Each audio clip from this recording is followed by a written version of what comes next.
Hi everyone, welcome back to my channel. In today's video, I'm going to show you how my budgerigars behave during rainy weather.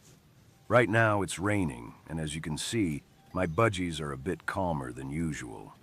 Normally they are very active and playful, but during rain they tend to relax more. Some of them are sitting quietly on the perches while others are fluffing up their feathers to stay warm.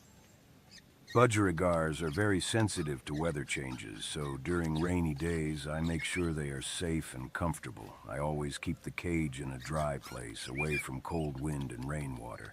It's very important to protect them from getting wet or too cold.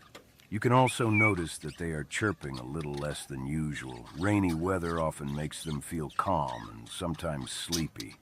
During times like this, I make sure they have enough food and clean water.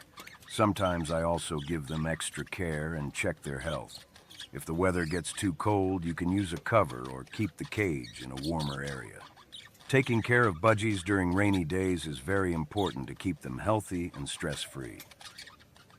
This is part of my daily budgie life vlog, and I'll be sharing more about their behavior in different situations. If you enjoy watching my budgies, don't forget to like, comment, and subscribe. Thanks for watching, and see you in the next video.